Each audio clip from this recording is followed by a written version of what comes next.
Mnamo Disemba 12 mwaka 1983 huko Pinecrest, Florida, alizaliwa mtoto aliyejulikana kwa jina la Jonathan Joseph James. Familia yake ilikuwa ya kawaida. Baba yake alikuwa ni programmer, lakini Jonathan alikuwa mjanja sana katika masuala ya kompyuta. Tangu akiwa na umri wa miaka 6 alikuwa na upendo mkubwa wa kompyuta. Alijifunza mwenyewe bila shule maalum. Alianza kwa kurekebisha michezo ya video, kisha akapita kwenye Unix, C programming na hatimaye hacking. Alipokuwa akiongea na mahackers wengine mtandaoni, alijihusisha kama comrade. Ilipofika mnamo mwaka 1999, Jonathan alifanya hacks ambazo zilimfanya kuwa maarufu duniani kote: NASA hacking, Mashar Space Flight Center, Huntsville, Alabama. Alivamia kompyuta 13 za NASA. Alipakua ama kudownload program zenye thamani ya dola za Kimarekani 1.7 million, ambayo ilikuwa inasimamiwa na mazingira ya International Space Station ISS, hasa kudhibiti joto ambao ni temperature na unyevu ambao ni humidity ndani ya sehemu za kuishi za wanaanga. Hii ilikuwa ni source code muhimu sana kwa maisha ya wanaanga. NASA ililazimika kuzima mitandao yao kwa siku 21 ili kuchunguza na kurekebisha madhara. Gharama walioweza kuitumia ilikuwa ni takribani dola za Kimarekani 41,000. Hakuishia hapo tu. Ndani ya huo mwaka 1999 alivamia mtandao wa Defense Threatening Reduction Agency DTRA, ambayo ni sehemu ya Wizara ya Ulinzi wa Marekani, Pentagon. DTRA inashughulika na vitisho vya silaha vya nyuklia, kibiolojia, kemikali na zinginezo. Aliweka backdoor kwenye server moja huko Dulles, Virginia.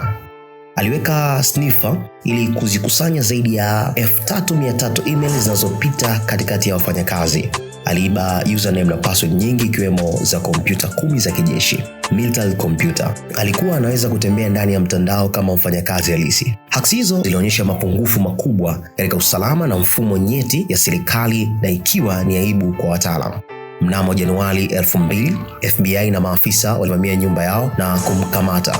Alikuwa na miaka 16 tu wakati wa hukumu. Alikiri makosa mawili ya juvenile delinquency, ujanja wa mtoto.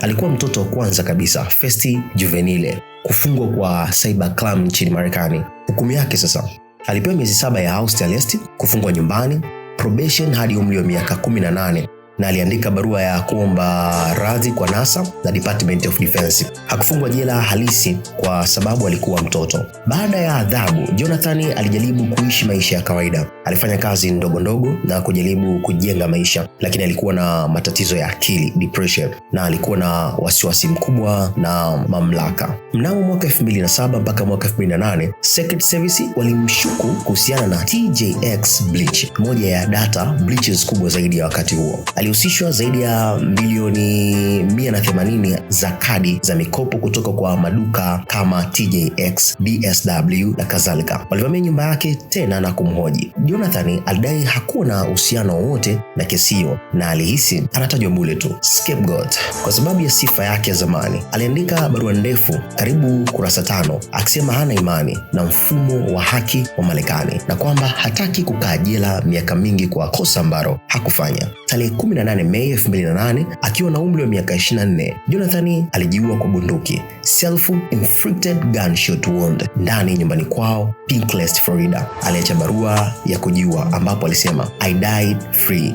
nitakufa huru. Familia yake ilisema alikuwa na hofu kubwa ya kufungwa tena. Kuna tetesi nyingi katika jamii ya mahackers kwamba kifo chake kinaweza kuwa na uhusiano na siri alizopata wakati wa hacking ya NASA Pentagon, au kwamba alikuwa anaonewa na serikali, lakini uchunguzi rasmi ulithibitisha ni kujiua. Hakuna ushahidi wa kinyume na hapo. Naam, hivi ndivyo maisha ya Jonathan yalivyotamatika. Mimi naitwa Don Kila, my name is David. Endelea kunisupport kwa kazi bora zaidi sana ambazo tunaendelea kutoa kila siku. Utakuwa umetisha zaidi sana kama ukabonyeza kidude hapo cha subscribe, na ili mradi uweze kupata zile upcoming news za kila siku ambazo tutakuwa tunazidondosha hapa kwa ajili yako. Sasa ukikengele hapo utakuwa umetisha sana.